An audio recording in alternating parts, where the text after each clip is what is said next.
Hello বন্ধুগণ, আজকে আমরা দেয়ার এর ব্যবহার নিয়ে আলোচনা করব। তাই আসুন ভিডিওটি শেষ পর্যন্ত দেখি, পরিবেশটি বুঝে নেই। আজকের ভিডিওটি Khan method a complete book of written spoken English grammar এই বই থেকে নেওয়া হয়েছে। এই বইটি সম্পূর্ণ বাংলা অর্থ সহ ভিডিও লেকচারকে তৈরি করা হয়েছে। ইতিমধ্যে এই বইটির ওপর 500টি অধিক ভিডিও লেকচার তৈরি করে ফেসবুক, ইউটিউবে দেওয়া হয়েছে। সেগুলো দেখুন, প্রতিটি ভিডিও আপনাদের কাজে আসবে এবং ভালো লাগবে। এছাড়া যাদের ভিডিও লেকচার দরকার তারা পেন ড্রাইভের মাধ্যমে নিতে পারবেন, তাই কমেন্টস করুন।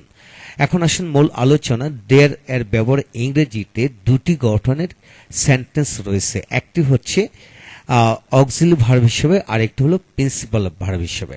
লক্ষ্য করুন, অক্সিলারি ভার্ব হিসেবে গঠন প্রণালীটি হলো সাবজেক্ট দেয়ার, দেয়ার মানে সাহস করা, দেয়ার, তারপর ভার্ব প্লাস সাবজেক্ট, আবার বি নাউন অ্যাডজেক্টিভ দিয়ে বাক্য তৈরি করা যায়। লক্ষ্য করেন, সে কাজটি করা সাহস করে, দেয়ার অর্থ কি সাহস করা। সে কাজটি করা সাহস করে বা তার কাজটি করার সাহস আছে, অর্থাৎ he dare do the work, he dare do the work, অর্থাৎ এটা একটা অক্সিলারি ভার্ব হিসেবে কাজ করলে he dare do the work.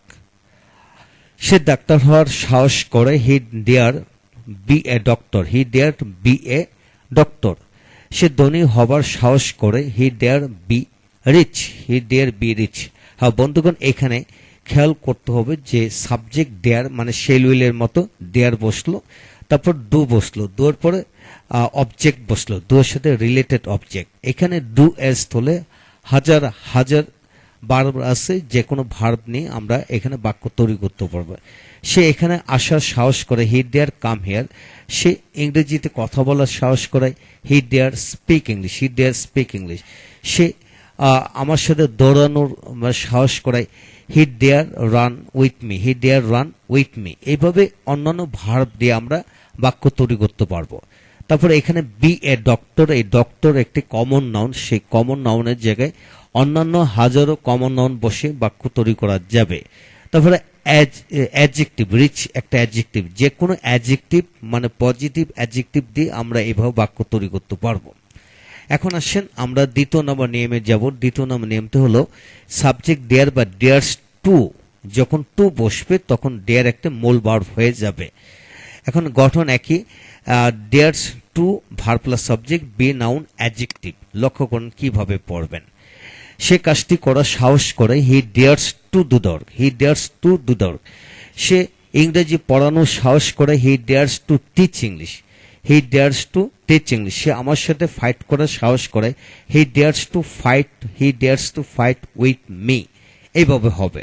সে ডাক্তার হবার সাহস করে, he dares to be a doctor. সে ধনী হবার সাহস করে, he dares to be rich. তাই সে কাজটি করার সাহস করেছিল, he dare to do the work, he dare to do the work. ডেয়ারের পাস্ট পার্টিসিপল ফর্ম হলো dare, past form and past participle form একই রকম হবে, শুধু ডিযোগ করতে হবে। হ্যাঁ বন্ধুগণ, এখন লক্ষ্য করুন এই বাক্যটি আর এই বাক্যটির মধ্যে পার্থক্য হলো এখানে টু নাই, এখানে টু আছে। অর্থাৎ যখন টু বসবে এটা একটা মূল ভার্ব, একটা ইনফিনিটিভ অবজেক্ট হবে, ইনফিনিটিভ ভার্ব। তাই যা কিছু শিখবেন বাংলা একটাই, কিন্তু ইংরেজি ভিন্নতর হবে। হ্যাঁ বন্ধুগণ, যা কিছু শিখবেন একটু হিসাব নিকাশ করে শিখবেন। ইতিমধ্যে আমরা অন্যান্য অক্সিলারি ভার্ব নিয়ে আলোচনা করেছিলাম, অর্থাৎ এম ইজ আর ওয়াজ আর, 5টি, এদের প্রতিটি গঠনে 28টি গঠনে বাক্য ইংলিশ ল্যাঙ্গুয়েজে পাওয়া যায়। তারপরে হ্যাভ হ্যাজ হ্যাড, প্রতিটি ক্ষেত্রে 22টি করে গঠনে বাক্য পাওয়া যায়। একইভাবে শেল উইল হলো 9 বাক্য গঠনে বাক্য পাওয়া যায়। একইভাবে শুড অর টু, প্রতিটি দিয়ে 22টি গঠনে বাক্য 20টি গঠনে বাক্য পাওয়া যায়। পরে উড 15টি গঠনে বাক্য রয়েছে। তারপর নিড 15টি, মাস্ট হলো 12টি, ক্যান কুড 14টি বাক্য পাওয়া যায়।